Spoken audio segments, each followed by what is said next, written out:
Hello guys, welcome back to my another videos. Guys, আজকে আমি তোমাদেরকে 1.5 লাখ টাকা দামের একটা পিসি বিল দেখাতে চলেছি। বেসিক্যালি ইউজার এই সিস্টেমটাকে এডিটিংয়ের জন্য বিল্ড করাচ্ছে। তো তোমরা যদি কেউ এডিটিংয়ের সাথে সাথে game play, streaming, gaming streaming এবং এডিটিংও করতে চাও, তো তাদের জন্য এই সিস্টেমটা একেবারে পারফেক্ট সিলেকশন হবে। তো চলো দেখে নিয়ে যাক এই বিল্ডে আমরা কোন কোন কম্পোনেন্টকে রেখেছি। তো ফার্স্ট আমরা রেখেছি মাদারবোর্ড, অ্যাসরক কোম্পানির B550 স্টিল লিজেন্ড মাদারবোর্ড। সিপিইউতে আমরা রেখেছি Ryzen 9 5900X প্রসেসর। পিএসইউতে আমরা রেখেছি গিগাবাইট কোম্পানি 750 ওয়ার্ডের মডিউলার এসএমপিএস। স্টোরেজে আমরা রেখেছি স্যামসাং কোম্পানির 980 প্রো 2TB NVMe SSD। র্যামে আমরা রেখেছি কর্সেয়ার ভেঞ্জেন্স 16GB দুটো র্যাম স্টিক, টোটাল 32GB। জিপিইউতে আমরা রেখেছি AMD Radeon RX 6700 XT graphics card. কুলিংয়ে আমরা রেখেছি কুলার মাস্টারের ML360L V2 ARGB liquid cooler. ক্যাবিনেটে আমরা রেখেছি অ্যান্টিস্পোসের 690 এয়ার ক্যাবিনেট।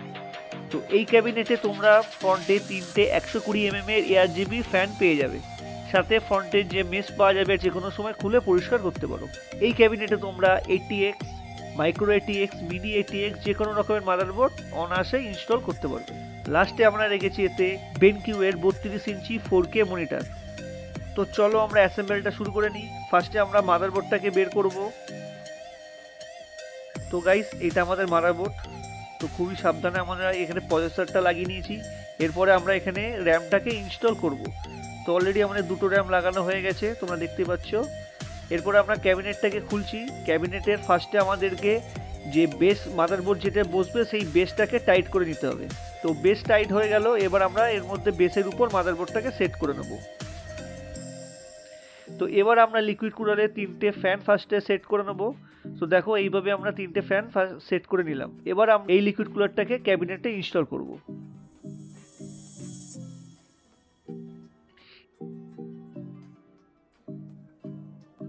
এরপর আমরা প্রসেসরের উপরে থার্মাল পেস্টটাকে লাগিয়ে নেব। তারপর লিকুইড কুলারটাকে প্রসেসরের উপরে সেট করে নেব। এবার আমরা আসছি জিপিইউতে। তো এটা আমাদের RX 6700 XT জিপিইউ।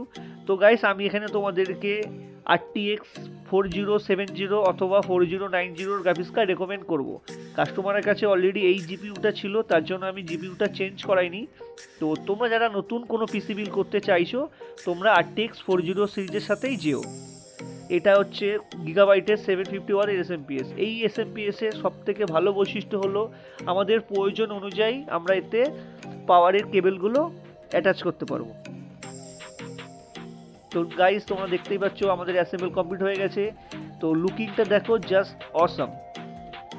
তো গাইস, ভিডিও তোমাদের কেমন লাগলো? পুরো অ্যাসেম্বল আমরা পার্টে পার্টে সব কিছু তোমাদেরকে দেখিয়ে দিয়েছি। তো তো গাইস, তোমরা যদি কোনো কম্পোনেন্টের ইন্ডিভিজুয়ালি ভিডিও পেতে চাও বা কোনো কম্পোনেন্ট সম্বন্ধে আরও ডিটেলসে জানতে চাও, তো আমাদেরকে কমেন্ট করে অবশ্যই জানিও। আমরা তার জন্য একটা ইন্ডিভিজুয়ালি ভিডিও বানিয়ে দেবো। আর তোমাদের কমেন্ট পাওয়ার মোটামুটি 2-1 দিনের মধ্যেই আমরা ভিডিওটা আশা করছি বানিয়ে দিতে পারবো। তো গাইস, ভিডিওটা তোমাদের কেমন লেগেছে আমাদেরকে অবশ্যই সেটাও কমেন্টে জানিও। আর ভিডিও তোমাদের ভালো লেগে থাকলে ভিডিওটাকে লাইক করো, শেয়ার করো, সাবস্ক্রাইব করো, বেল আইকন দাবিয়ে আমাদের পাশে থেকো। তো বন্ধুরা, দেখা হচ্ছে আর একটা নতুন ভিডিওর সাথে।